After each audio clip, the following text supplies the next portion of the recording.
let me first introduce the panelists. Mark Mattingly Scott from IBM Germany. You have not heard from him before. He's just joining now.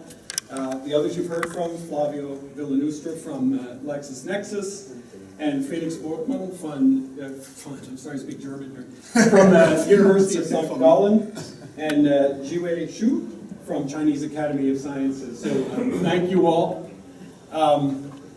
I'm Steve Conway from IDC. So we're going to talk about this convergence, and we kind of have given it the name within IDC of high performance data analysis. It could be a different name, but this is the name that seems to be okay with both sides of the fence, the commercial side and the HPC side. The commercial side folks seem to like high performance analytics is an okay term there. The HPC guys don't like analytics because they push back and say you got to say analysis because analytics is only one method of analysis. There's also modeling, simulation, and so forth. So what high performance data analysis, basically what makes something and ultimately kind of pushes it onto the HPC side or having HPC resources is algorithmic complexity. And asking tougher questions, more intelligent questions. That's kind of what HPC has been about historically. And it includes all kinds of data and search and discovery. And what we're seeing, and that is kind of a larger move from the current era where most things have been static searches to a new era where what's going to be added to that are lots more pattern discovery that has much higher value. And a lot of that is being driven on the enterprise side into HPC rather than the HPC side. So enough of that. And that's just kind of how it maps out. When things get very, very complex is when you start needing HPC. Within IDC, I think we have about 50, 60 analysts covering aspects of big data. And as I said, I'm on the HPC side and the border patrol for this convergence. We've heard some about this as that up until maybe a couple years ago, all we heard about in articles practically was that big data had to do everything with software and nothing to do with hardware. And in the past couple of years, we're seeing more papers, academic and other papers, that talk about the difference that hardware can make depending on the type of application. And it's the chickens in the bowl again. Saw that before. You're there again. This is just kind of what's happened with HPC, starting out government and industry, and then kind of moving in the 1970s and 80s into kind of big manufacturing, oil and gas and that kind of thing. And then to the right here, it's now been moving into both smaller firms like Ping, which makes golf equipment and sports equipment, lots of others like that, McGregor and so forth, but also increasingly is starting to pull in folks who need analytics. And that's just, a few examples. Okay, so I said that we have these meetings 4 times a year all over the world. This is just probably about 4 times this many talks. What we're trying to do here is to be empirical, phenomenological, non-prescriptive, to just see what is happening out there rather than trying to narrowly define things in this formative market of big data. And, you see a mess of things there, everything from, I think you're there, Arno, somewhere. PayPal, we've had probably 50-some presentations from purely commercial companies moving for the first time into HPC, but also things that you haven't heard about too much in the past 2 days. HPC is moving pretty quickly into the humanities and academia for things like archaeology, linguistics, all kinds of things. In fact, of all the presentations we've had, the one listed there first about the, it says HPC in evolutionary biology. That's a false title. It was actually a linguistics topic using biological schemes from the University of Reading. That was the most popular talk we've had next to your arm. And this is a forecast that this is our third forecast for just the server piece of it. And what you see is on the top line in millions of dollars is all HPC server sales. The middle row is HPC server sales growing at a faster rate just for high performance data analysis. Now remember, that includes data intensive modeling and simulation. And the way the definition works is if a machine is being used more than 50%, we put it into that bucket. So, okay, enough of that. Use cases are what's really important. And at our meeting, we had a meeting, I guess about a week ago in, where am I, in Boston, that's where I was. And this was NASA talking about the big data challenges in science, major ones. And you can see that the square column array is one of them. There are lots of them. You heard about the US Postal Service. This is sort of representative of a class of sort of companies and company-like commercial, because US Postal Service is no longer part of the government officially. It's kind of private, semi-private. And they're protecting their revenue. It's all about the money. It's kind of the last set of bullets there. The objective is to make sure they get the money that they're supposed to get for each mail item. And it's 4 billion scans per day. In the US, you're allowed to buy a machine where you can print out your own postage. So that opens up for another source of fraud. And this shows what happens when they kind of adopted HPC technology and a memory-centric database compared to what they were doing before. And sort of the magic bullets there are the last ones on each column, where before it took them 12 hours, 3 to 12 hours to do batch data to catch bad stuff that could cost them money, and now they can do it streaming. Big difference.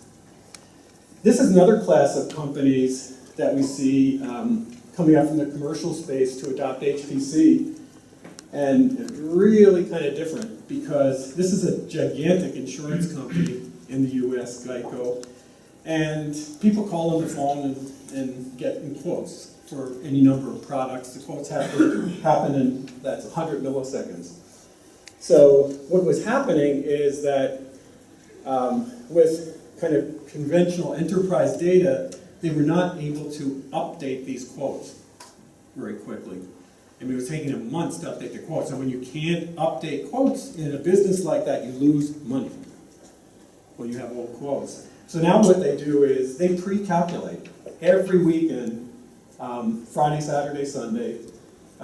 They do a new calculation for every insurance product for every adult person in the US and every household in the US. So Monday morning, you get a fresh quote, and they saved a bunch of money.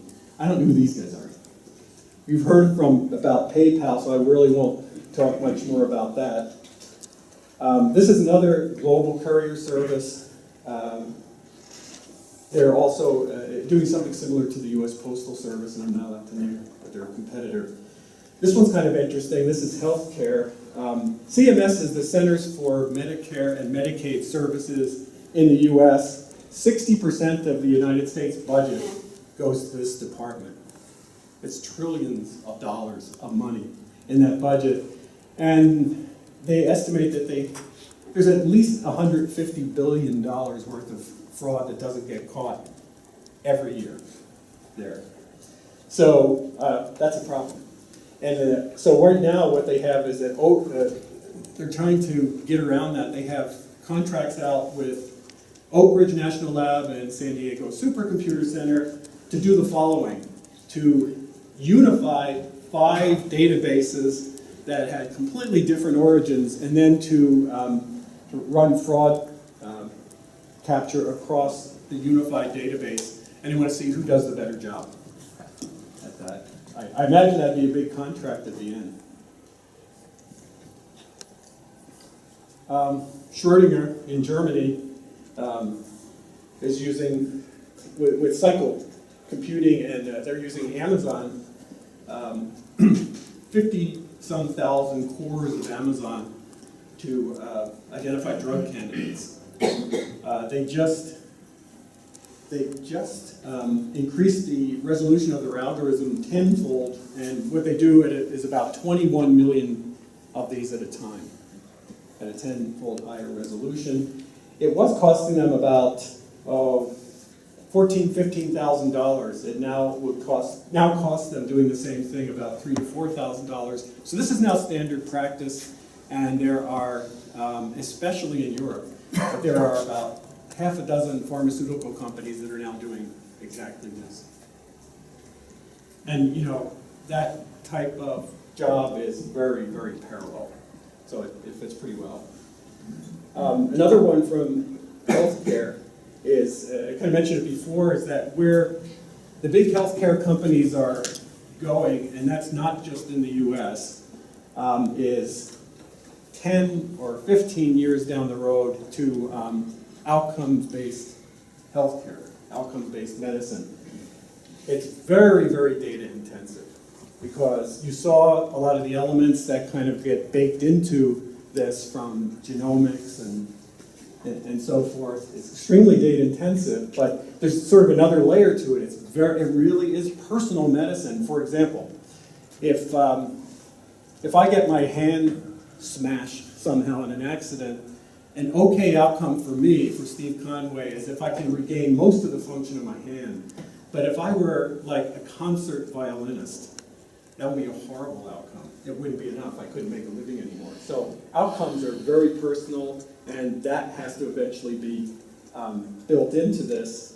Right now, Optum Labs is a subsidiary of United Health Group, which operates both in the US and Europe.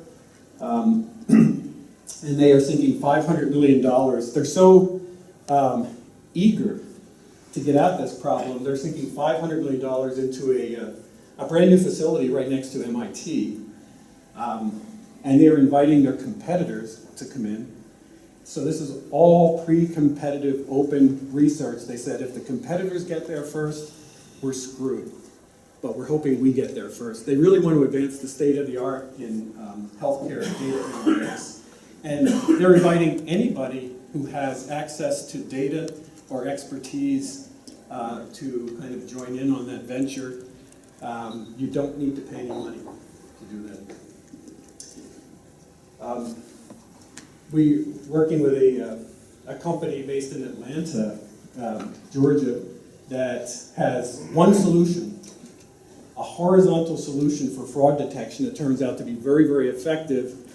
And they've sold that to everyone from the intelligence community to Walmart to banks and so forth. And this is just an example of what they do using fuzzy logic to identify bad stuff. So the summary is just that there really is, as far as we see, a convergence that's been happening for a few years. You know, I think SAS is here. They're the ones who sort of rang my bell initially 5 years ago. I got a call from people at SAS saying, hey, we have some customers who, you know, we can't satisfy their high-end challenges. Maybe we need to think about HPC. And also heard from SAP probably a couple months later than that, so that they kind of started things with us. So convergence is happening.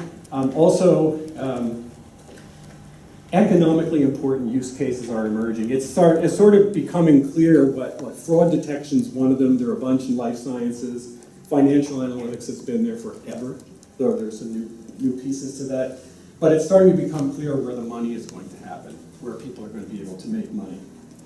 And we work a lot with Wall Street firms. So we're pretty conservative in our estimates, and that's the end to me. So let's start with the panel, starting with Mark, and kind of ask the question of each of you. For your organizations, where do you think are the biggest opportunities in big data, kind of at the high end? Okay. Can you hear me? Can you hear me? Push the button, have the light come on. The light is on. Now we got one. Don't go into Without me pressing it. First of all, thank you very much for having me here today. I know the reputation and kudos associated with ISC, so I'm honoured to be here. I was asked previously, very briefly, what Bitcoin is. You look at the program. Is anybody here who doesn't know what Bitcoin is? Why don't you explain it? Okay, well, Bitkom is the German Association of IT and Communications Industries. So basically, most German companies, large companies who are software, hardware, or communications providers are in Bitkom. And I represent IBM in the board of the working group on big data in Bitkom. And that's given me a very unique view on, let's say, the German perspective on big data and analytics. I also work very closely with our software group and research units in California and Toronto who are working on analytics, big data in these areas and on high performance computing. I was told that the whole idea of the technological convergence, or the convergence of high performance computing and let's say big data is a very interesting one with two aspects from my point of view. First one is a technological, and the second one is what's it for. The technological one, I had a telephone conversation with our research lab in Almaden a few days ago, and they said, well, we've got some very interesting stuff coming up at the technology level, at the level of how powerful is the processor, how much memory is next to the processor, how many spindles do I have, does it look like in memory, is it Hadoop, not reduce based, is it procedure code based? So there's some very interesting work going on there on the virtualization layer. But my main point, what I wanted to bring across today was what's it all for? And I'm reminded of Lewis Carroll, who wrote Alice Through the Looking Glass. Everybody's probably familiar with it, but maybe not in that title. So in Alice Through the Looking Glass, there is a Cheshire Cat. Everybody know the Cheshire Cat? Cheshire Cat, Alice is trying to get out of Neverland, and she asked the Cheshire Cat, how do I get out of here? Which road should I take? And he said, where do you want to get to? Well, I don't know, I just want to get out. He said, well then take any road, it doesn't matter. He said, well, I want to get somewhere definitely, I want to get out. He said, well, if you take any road and pursue that road long enough, you'll get somewhere.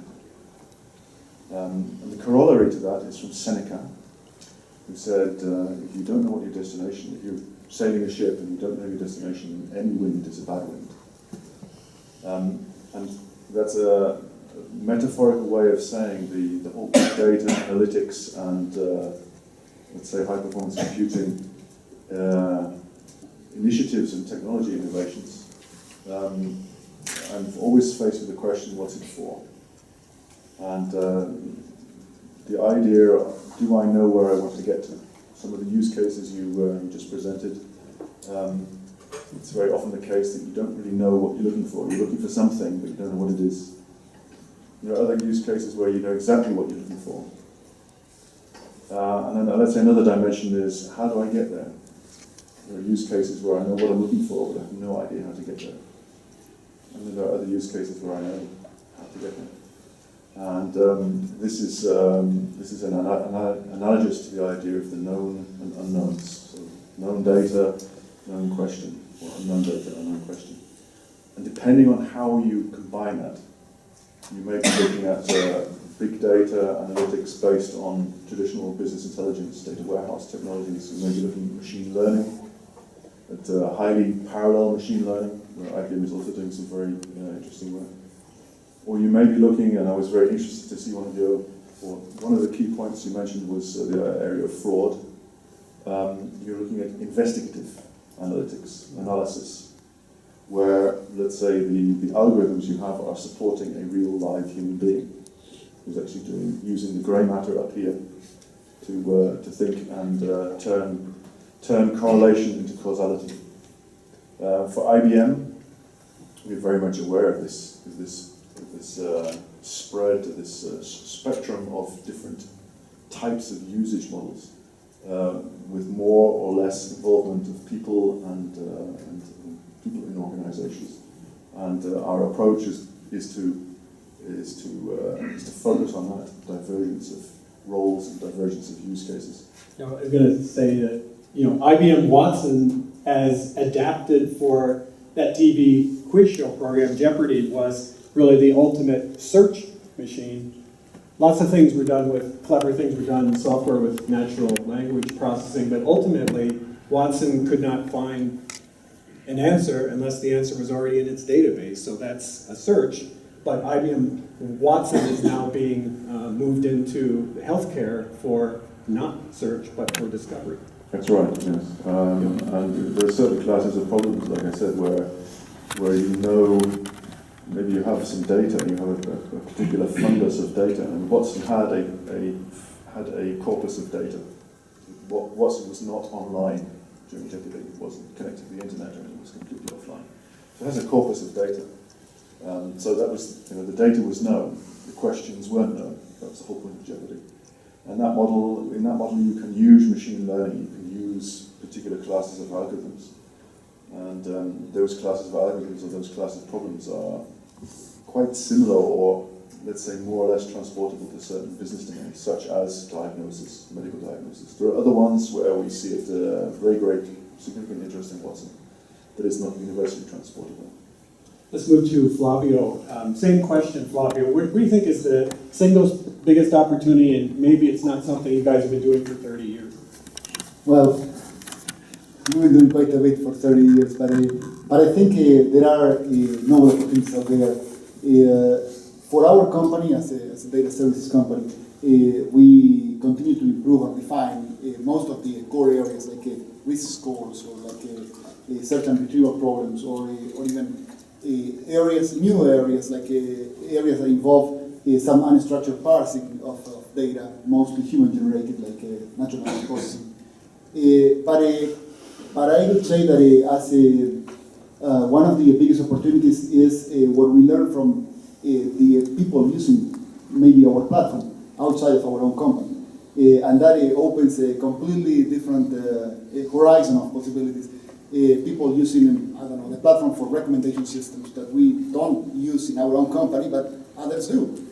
Or using it for particular types of sentiment analysis, for example, moviegoers or something like that. So I think, and many people already said this in the last 2 days, big data is a game changer.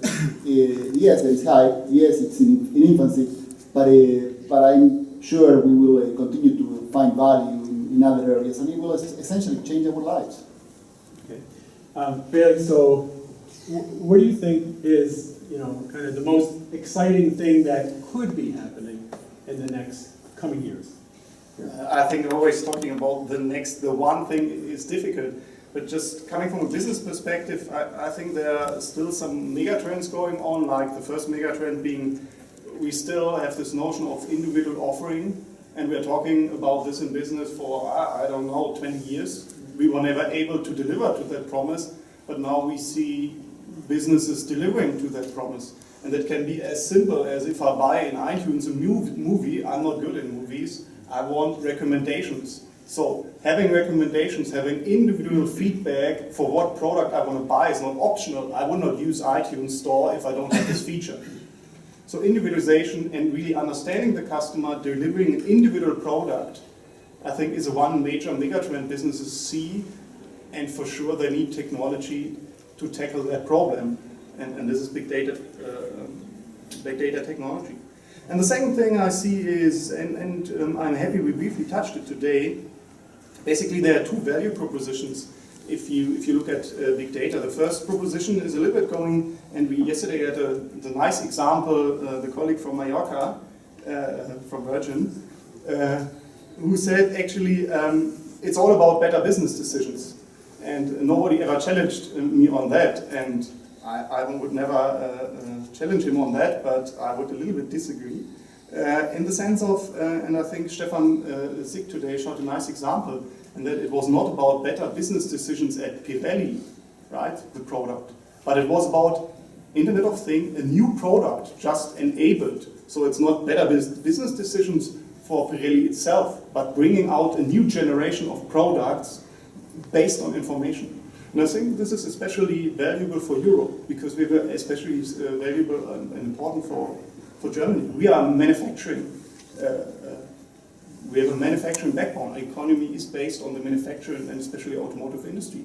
And we will see a lot of products coming out which are based on, which are actually based on information. And we see that connecting cars, or I mean, Porsche and Audi and others are thinking about what can you do with sensor data, for example, coming from your braking system. Right? You can push that, you can detect ice on the street, you can push it to everybody. So people are really thinking about next generation products being partially physical products and partially information products, and they're deeply integrated.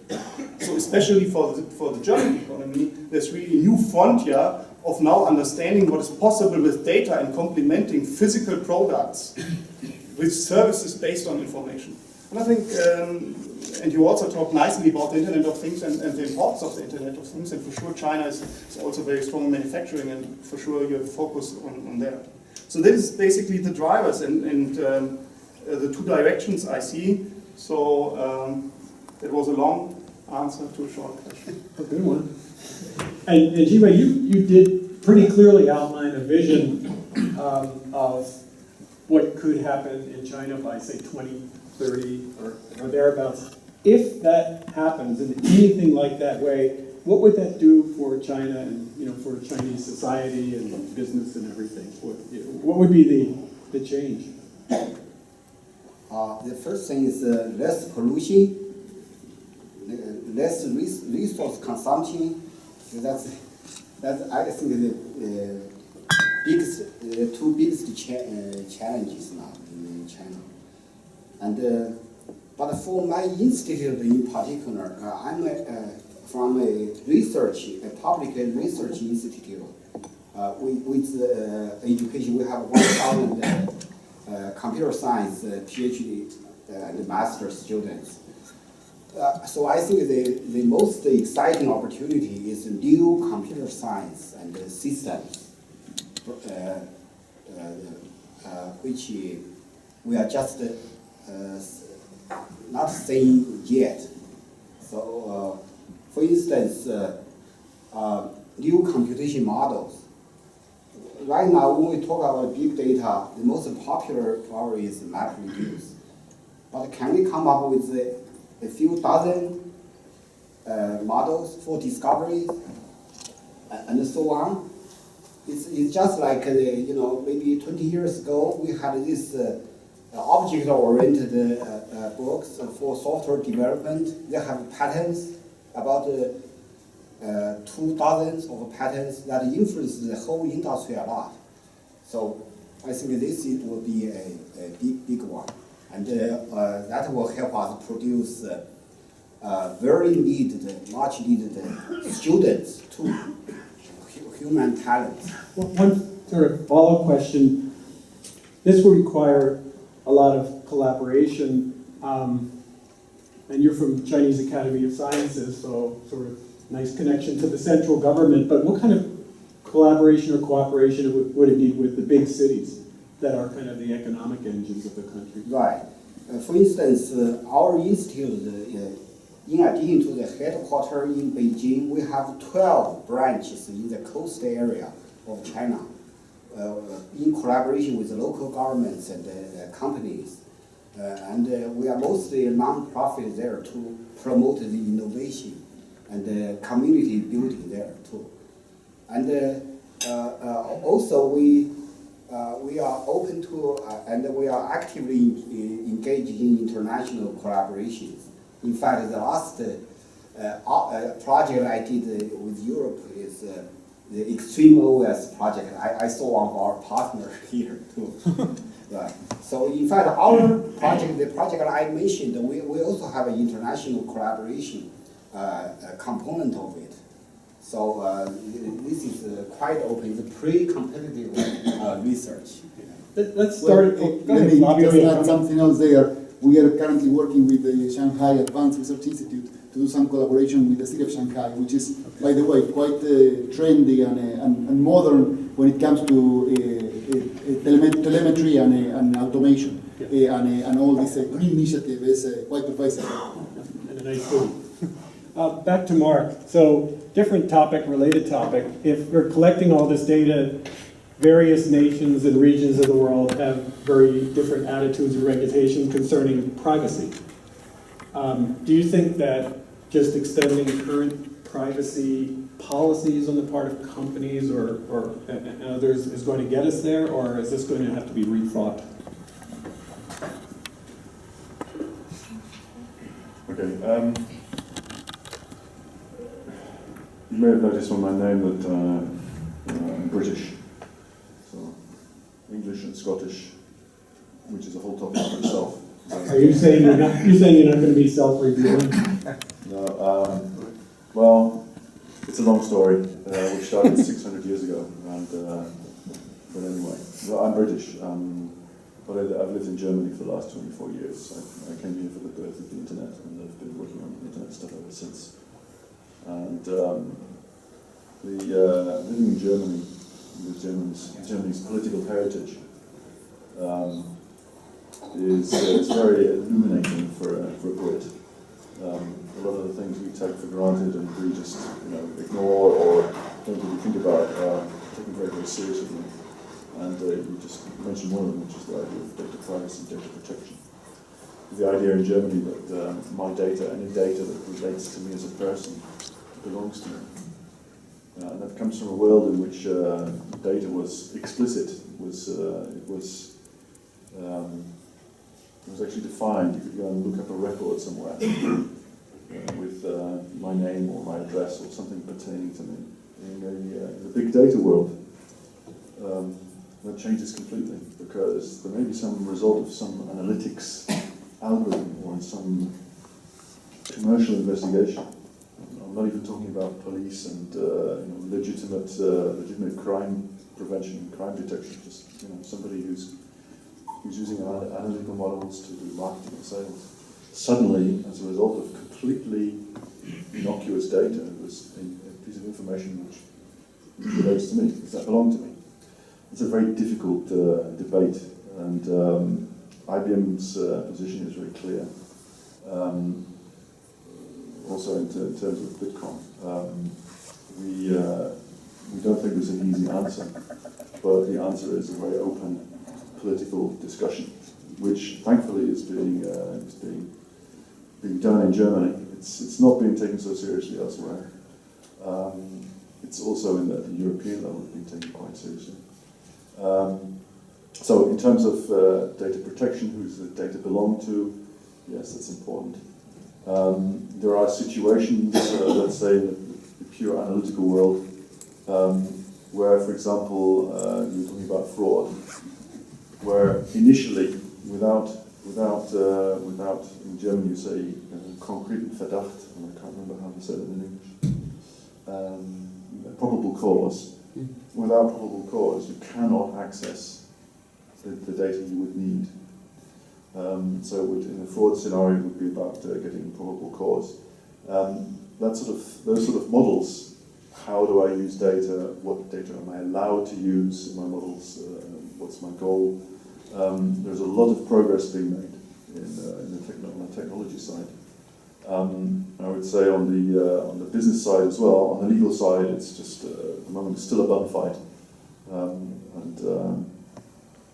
but that discussion has to take place in the context of our geopolitical situation.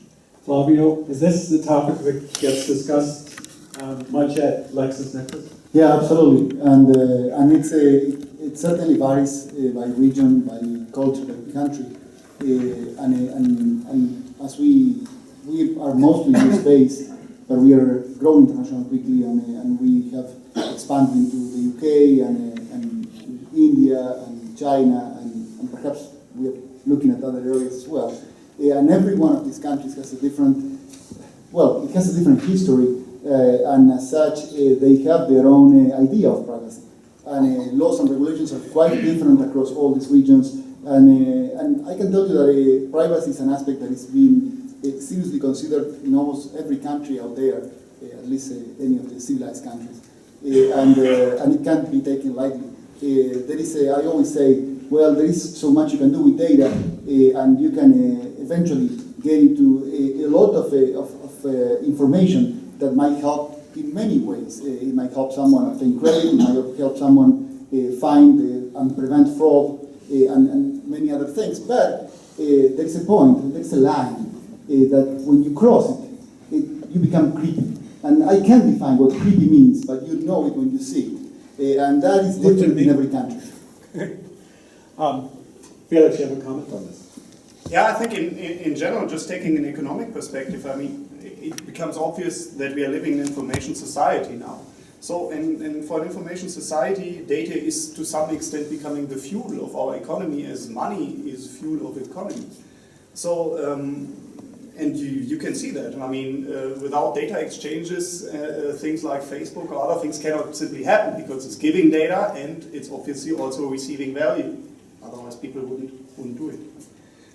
So I really think that's a fundamental source of prosperity, and I think it's a very important topic to tackle that and to do it, especially in countries where we have a huge dispute between more business-oriented groups and more data protection groups, very strong conflicts as in Germany.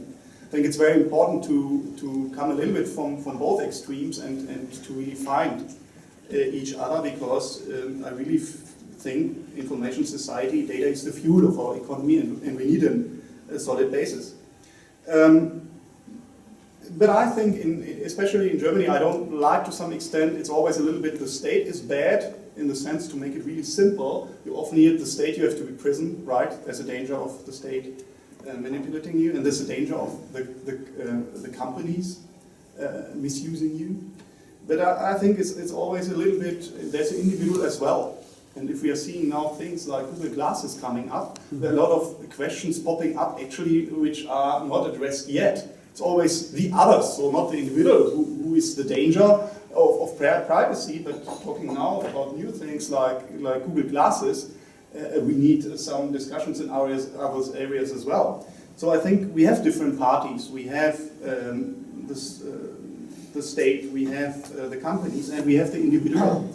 And I think each of them has to play its role. It has to be sincere, it has to take its responsibility. We have to educate people that they can judge. But if I talk to my young students, often in Germany we have this discussion of young people being naive, using Facebook, right? They don't know what they're doing. But I think that's to some extent misleading. If I talk to my students, they are really, it's a conscious process for them. They know that they give up privacy. They know they're not stupid. They know what Facebook is doing with their data. But on the other hand, they do it explicitly, but they see also the value. So, and I think building upon this good judgment and putting really the subject, the individual in the middle, and it's a deal, right? Give me your data, and I offer you some value for it. And I think, and then like in every business transactions, we have to have some basic rules. And I think it's also the danger, if we don't have trust, you will have no business transactions. And that's again the story of prosperity, and data is the fuel of our information society. Thank you. Jiwei, do you have a comment on this one? Yeah, I agree with what you just said. I just want to add that we computer scientists can play a role there too. By studying the normal forms of privacy, we don't have such a theory. You know, normal forms played a very important role in database theory. Can we come up with some, like the first normal form, the second normal form, up to the fourth normal form of privacy, so that people can then choose scientifically? I think that's something that we, scientists can do. And of course, the central issue is who owns the data. For instance, I think Google has this data liberty front, where you can get all your data from Google site. Okay, the data is yours, although Google use it.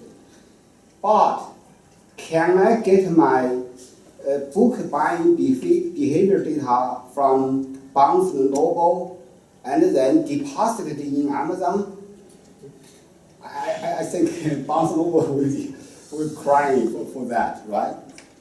And also my Apple account, the data belong to me, or do I own that data, or Apple does? So I think this is an issue should also be studied scientifically. We can, to some extent, first not get rid of the politics and so on. Okay, let's turn back to kind of the main theme, or one of the main themes of the conference, which is, and then I'm open for questions here. Do you have an immediate question? I had one Go ahead. related to this. Yeah, here, why don't you take this? I think there's a question of legal precedent by country, and to what extent do we have the ability to keep up? With regards to ownership of data, there's already precedent in areas that are data heavy, like for example sports. It's already been determined in most countries that the statistics belonging to individual players are the property of the sports in question. Major League Baseball owns the statistics of all of those baseball players. And if they're quoted out of context without crediting Major League Baseball, you can get in trouble. You can disagree with that, but that's the law as it's been established. And I think a precedent like that will wind up going a long way in some of these. Now, on the other hand, something like Gmail, there's a current pending case as to whether Google has the right to read all of the words in every email. Right? Google has asserted in a briefing that Gmail users have no expectation of privacy, and that Google has the right to do whatever they want with that information. And the attorney, Sean Rommel, on the other side has said there's no getting around the fact that Google reads every word of every email that comes through Gmail for both meaning and context, with no restrictions on what they can do with that information.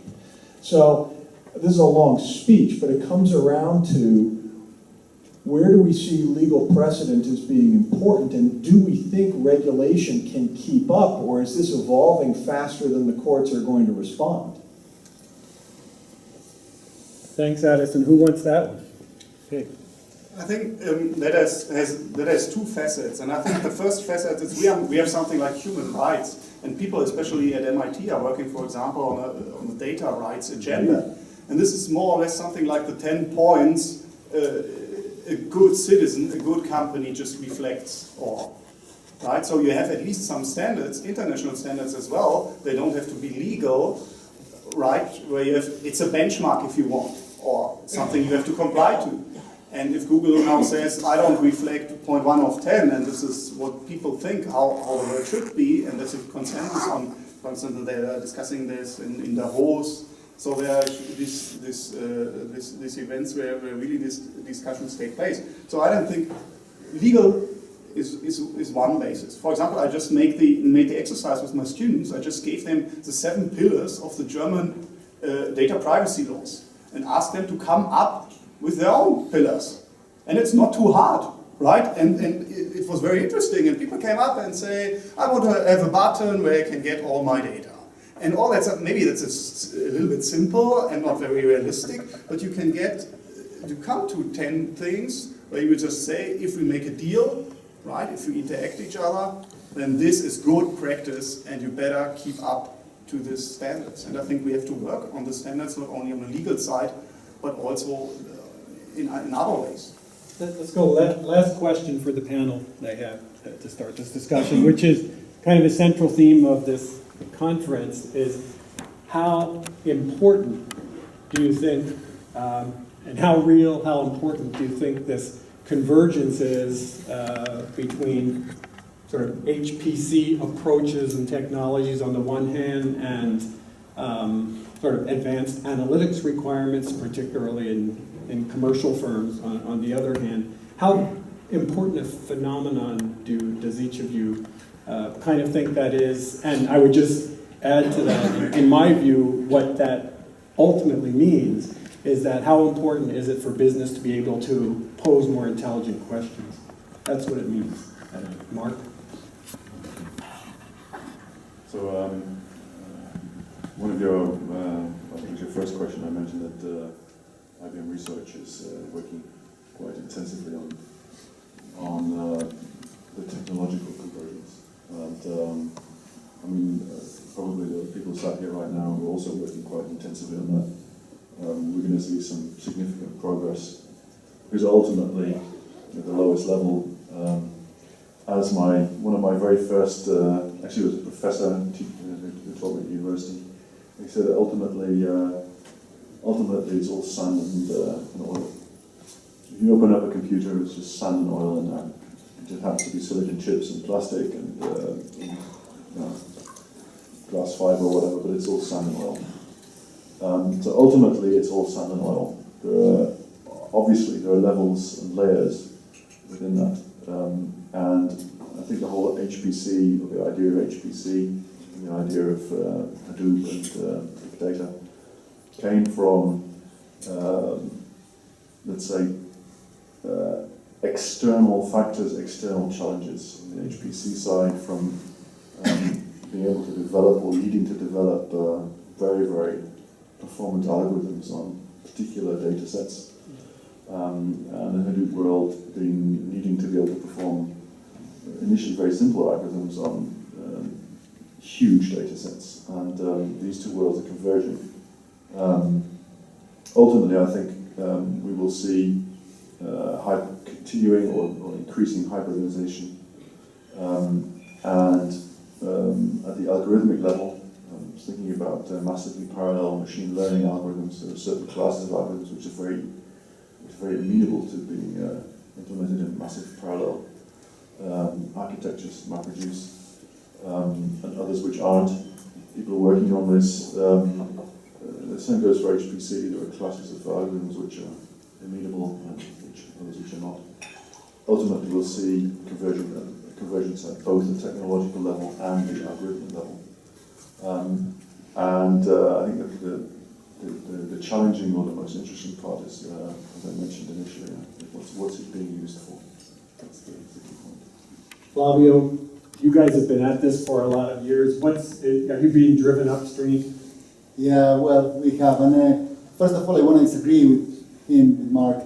It's not just sand and oil. Sand, oil, and a heck of little entropy in that sand and oil, which is not the same as you can find out there. But yes, at the basis is true. And yeah, there is convergence, and as you saw the presentation, there are a lot of things I think there are lessons learned on both sides on the application of these chip computers and horizontal scalability to do massive data processing on one side, and some of those algorithms used to be simple, but they are not simple anymore. On the other hand, the HPC lessons from trying to optimize and improve performance at any cost also brings a good, interesting aspect to the table, which is the fact that perhaps on the big data side, we shouldn't think that much, we shouldn't be that stuck with the idea of making it cheaply and scalable horizontally with the uniform parts. Perhaps a little bit of differentiation there would help a long way to make it a lot more efficient and a lot more performant. Felix? How real is it? How important is it? Yeah, I mean that it's real. I mean, we had a nice hint. I mean, the PayPal presentation was obvious, right? I mean, there was convergence, but actually you can also, and I'm definitely not an HPC expert, but to bring a little bit controversy into this discussions, you can interpret this as convergence, but there was also a frontier, right? It was a frontier. And the question for me is a little bit, what will happen to HPC? I mean, it's edge computing today. It's not mainstream computing. I think it's a huge chance for the HPC community to bring in technologies from the vendors into mainstream. So a huge market. That's positive for you, but there's also a negative perspective, right? You can look from the other perspective, from the big data vendors, and say, hey, we come with mainstream technology. This mainstream technology will become more powerful. And HPC, be careful, because history has proven, Innovator's Dilemma, Christensen, that it's much easier to scale up and develop technologies which are more powerful than come down from an ivory tower, to be a little bit provocative, and bring things to mainstream.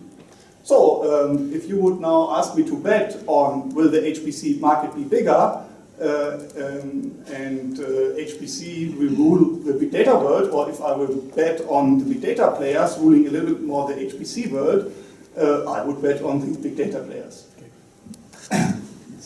Sheila?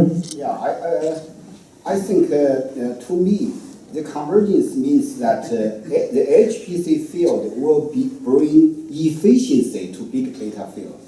Big data used to be scalability, you know. They need to handle the 3 Vs or 5 Vs or whatever, but they not efficient. But the HPC field, especially the supercomputing conference, SC conference series field, they emphasize the efficiency. So that's one thing. But the trend is that obvious that it will become real, and I give you 2 concrete examples. The first is our institute also founded companies. We had Lenovo, the PC company, Sogang, the server company, the HPC company, Bluewell, the storage, the high performance storage company, and Gapsang, the microprocessor company.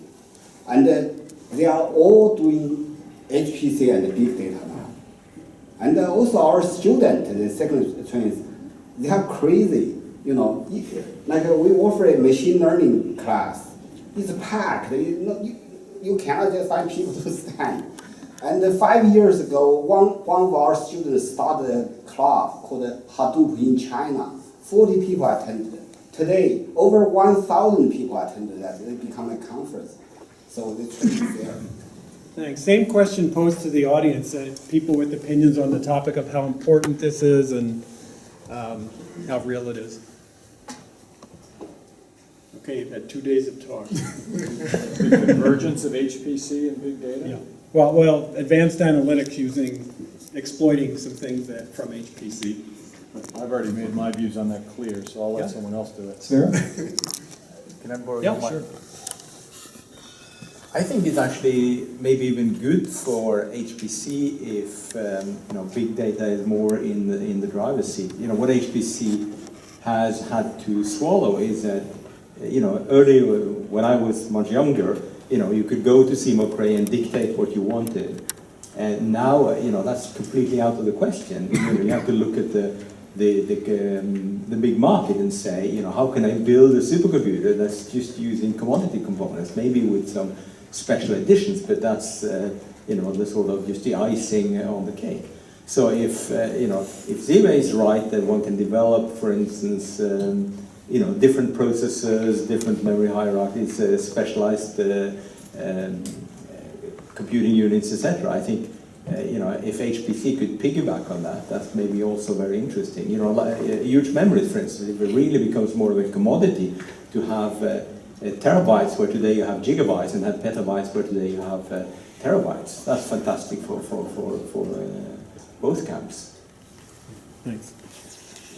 Just a couple of facts and figures of research that we completed within the last 2 months worldwide. I saw SAS said that about 34% of enterprises said they're doing big data with approximately the same definition, pretty close. 67% of HPC sites said they're doing big data, and that on average it's consuming 30% of their cycles today. And Hadoop usage much deeper in HPC than it is so far in the enterprise.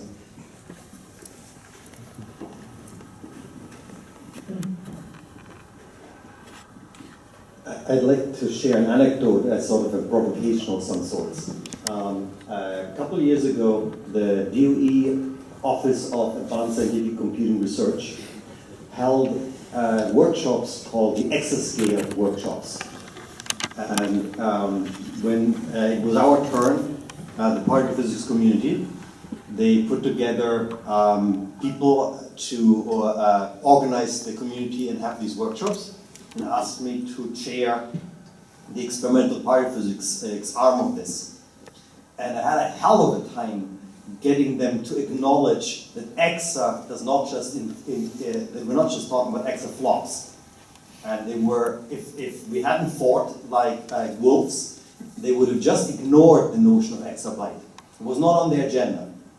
And so if the question you asked were to, if big data can actually have inroads into this so that at least the funding agencies take note that data exists and flops are not the only thing that gets done, that is already a big success in my mind. Yeah, for years, you're right. For years, the HPC community has been talking about how the resources have become increasingly unbalanced, and there's the word lopsided. We call it flopsided, and this has to over time to do these problems over time. A little bit better balance will need to be restored. Whether that will happen, I guess we'll see. Other comments, Addison, you have more. Just to round it out, I love the legal discussion. I would love it if this panel next year, we could have a panel of actual legal experts on it, and to keep the controversy going. I'm actually surprised people aren't angrier about it worldwide. First of all, what executive was it and in what year who said you had zero privacy, get over it? Anyone remember? Go ahead. That was Scott McNeely in 1999.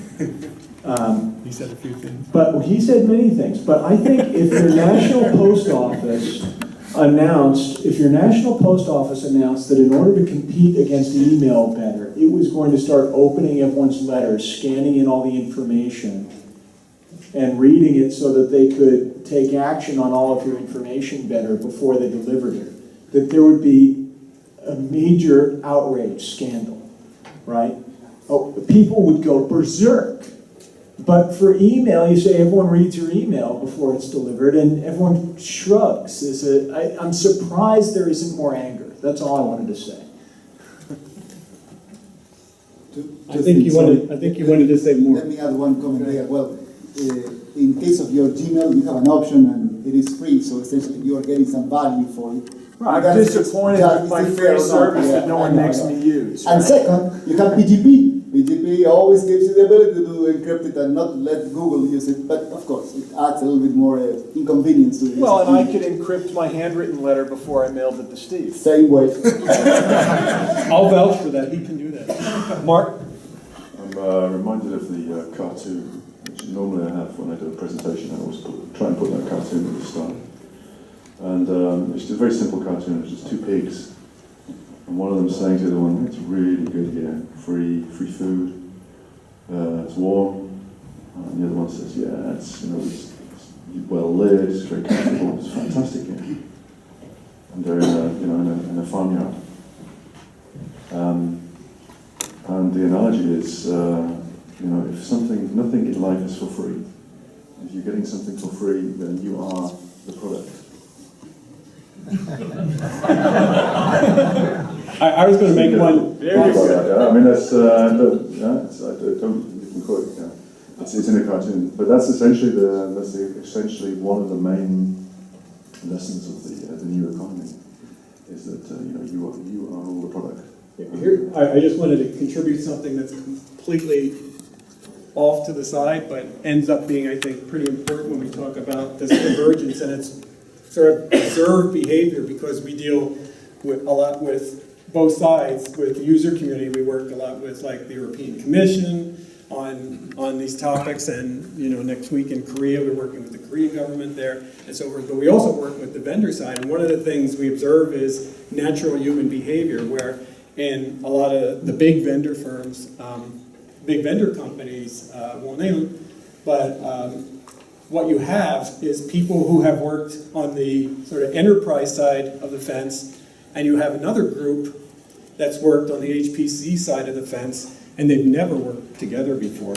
And they're having a hell of a time figuring out how to work together. And just some pedestrian considerations enter into this convergence at that stage, because what you find out is that if, as has been happening, HPC market has been expanding at a pretty good rate at a time when the enterprise server market has been flat to declining. All of a sudden, these internal meetings at the vendors get to be ones about, let's transfer some budget, we should get more corner offices, all the rest of that stuff. So one of the real pragmatic milestones is people within companies who have never worked together are going to have to learn to work together if there truly is convergence here.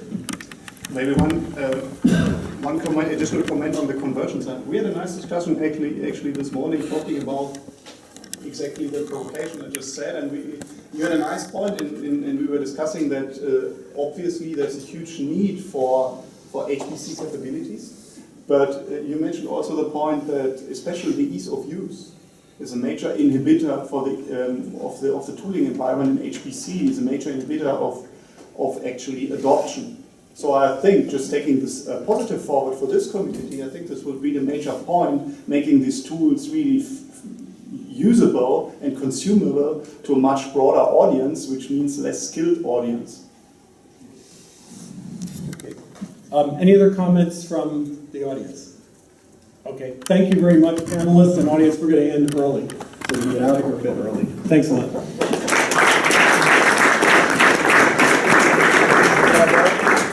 Dave, can I borrow the mic? I take it all down.